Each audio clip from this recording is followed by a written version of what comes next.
Halo guys, aku pernah nge-scan tanda tangan dosen tanpa izin dan aku dimarah. Jadi ceritanya, waktu itu aku ikut MBKM, Bina Desa namanya kan, dari kampus dan itu magangnya di desa. Suatu ketika adalah surat menyurat gitu kan, emang ada gitu dari persetujuan atau tanda tangan dari orang tua dan dosen pembimbing akademik. Setelah itu, aku ngechat lah dosennya gitu kan. Aku cek dosennya pada siang itu, kalau nggak salah jam 12-an itu dia 12 lewatan lah kalau nggak salah, dia bilang gini, saya ada di masjid, dia bilang gitu. Aku kira ibu dosen pembimbing akademik aku ini dia mau sholat dulu kan, terus dia bakal balik ke ruangannya lagi, tapi aku tuh salah tanggap, aku jawab aja kan dia baik bu gitu. Lama aku tunggu agak sampai sore, terus aku tanya, bu mohon maaf ibu, apakah ibu sudah di ruangan? Loh, katanya tadi kan saya bilang saya di masjid, tapi kamu nggak datang-datang, dia bilang gitu.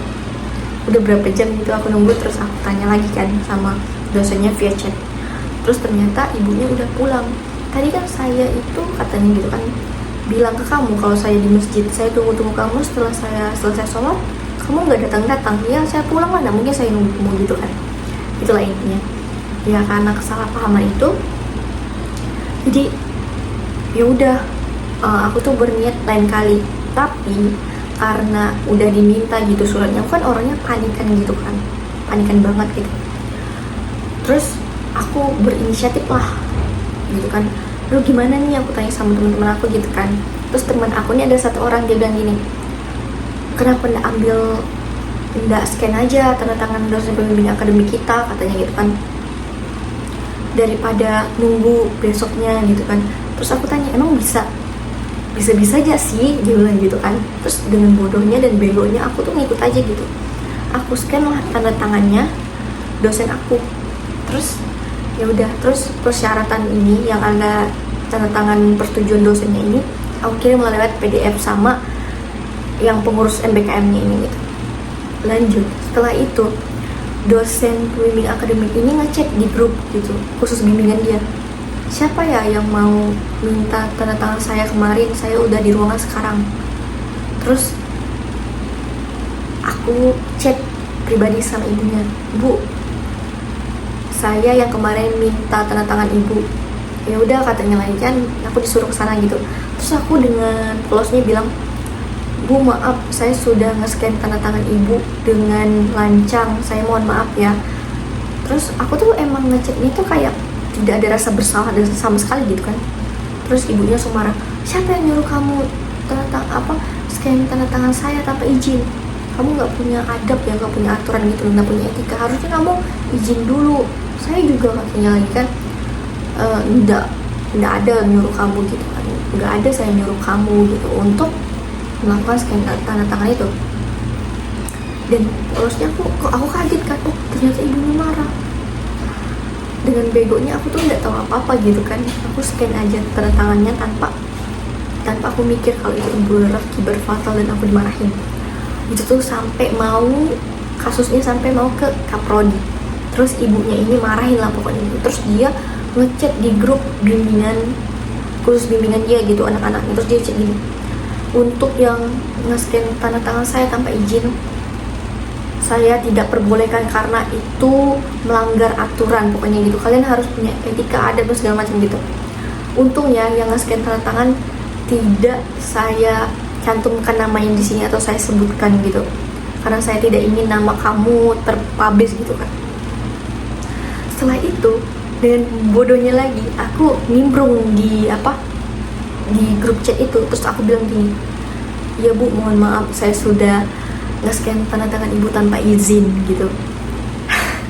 Terus dia bilang, kamu seperti tidak ada rasa bersalah ya, kamu datang langsung ke tempat saya dan membuat surat pernyataan dengan adanya istilahnya materai gitu kan, materai. Aku panik lah, aku nangis gitu, kayak orang yang istilahnya ketemu dosennya takut, apalagi ada masalah gitu, nggak berpikir gitu sampai ke sana. Jadi aku langsung ke sana dan aku kasih suratnya gitu, aku tanda tanganin. Nah setelah itu ya udah, ibunya kan belum ada tuh. Besoknya lagi atau kalau nggak salah besoknya lagi deh, aku datang lagi ketemu ibu. Sebelumnya dia bilang gini, kamu nggak punya rasa bersalah ya, kenapa kamu tidak datang minta maaf ke saya? Untung saja saya mau, katanya lagi, menyuruh kamu, saya yang menyuruh kamu datang untuk meminta maaf sama saya, bukan kamu sendiri ini yang inisiatif mau minta maaf karena kesalahan kamu. Ya bu, saya mohon maaf, apakah ibu ada di ruangan pas besoknya nih kan, saya ingin meminta maaf. Ya jam segini, terus aku nunggulah kan. Pas nunggu, singkat cerita ya udah ketemu sama ibu. Aku tuh sampai bawa Alkitab ya guys, karena aku takut banget gitu sama dosennya. Aku kan orang yang jarang banget ketemu dosen, sekali ketemu tuh berdebar gitu, apalagi terus tiba-tiba ketemu dosen pembimbing akademik. Aku kena kasusnya apa? Kasusnya nge-scan tanda tangan gitu, sampai aku nangis lah pokoknya. Itu pas keadaan aku udah magang nih kan, udah berapa hari magang di desa itu gitu. Dan itu ya udah, aku benar-benar nangis pas magang. Gimana lah ini, aku nangis kan ketika aku udah sampai gitu di Pontianak, dan aku ketemu dosennya lagi kan gitu kan. Pas udah ketemu dosennya, aku minta maaf sampai sesebukan nangis. Ternyata ibunya ya memaafkan gitu. Untung ya nama kamu saya tidak sebut di kaprodi, katanya saya masih melindungi kamu. Saya bilang ke kaprodinya saya masih bisa ngurus kamu gitu. Maaf bu, saya nggak tahu, soalnya ini sebenarnya kesalahan saya juga sih bu. Soalnya teman saya tuh memberikan saran untuk menjiplak, mengeskan tanda tangan ibu. Siapa yang nyuruh kamu? Aku sebutin kasih ini. Tapi sebenarnya itu kelalaian saya sih bu, karena saya tidak tahu peraturan atau nggak sadar gitu kalau itu kesalahan yang saya buat sendiri. Dan nggak ngeh, saya juga nggak bisa nyalahin teman saya gitu, karena ya itu kelalaian, itu kan pilihan aku sendiri. Tapi pilihan aku untuk nge-scan atau enggak, tapi aku memilih scan karena itulah kurangnya, atau apa, emang goblok gitu. Nggak kepikiran apa-apa karena waktu itu juga aku panik kan. Terus oh ternyata si ini ya yang nyuruh kamu scan. Kok dia nyuruh kamu sih? Nggak tahu lah bu, pokoknya nggak usah lah ibu nyalahin dia selain saya, soalnya kan saya yang memilih untuk nge-scan. Emang kelalaian saya sih gitu. Sampai sebukan nanasnya, udah saya maafin kamu, asal kamu jangan kayak gitu lagi ya, dia bilang gitu.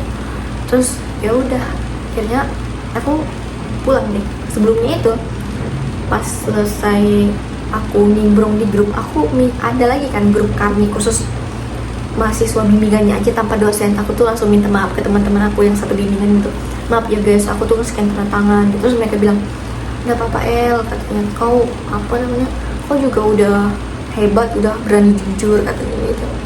Ya udah, ternyata sebelumnya kan hidup aku tuh kayak lempeng, tiba-tiba ada masalah kayak gitu kan, jadi shock aja sih. Kita introvert gitu, introvertnya dalam artian ketemu dosen takut, jarang berkomunikasi sama dosen, kalau ada perlunya aja gitu. Tiba-tiba kayak gini kan nangis. Terus akhir-akhirnya ya aku percaya ini tuh bakal terlewat juga asal kita mau mengakui kesalahan kita dan minta maaf. Ya udah, dosennya maafin gitu. Terus itu aku ngerasa aku takut banget tuh nanti aku bermasalah, terus aku istilahnya dalam pengajuan judul atau apa, takutnya kayak ada kendala-kendala gitulah kan. Cuma enggak kok, ternyata enggak bawa-bawa sampai sana. Emang udah clear aja gitu, karena aku udah minta maaf juga dan dosennya baik ternyata.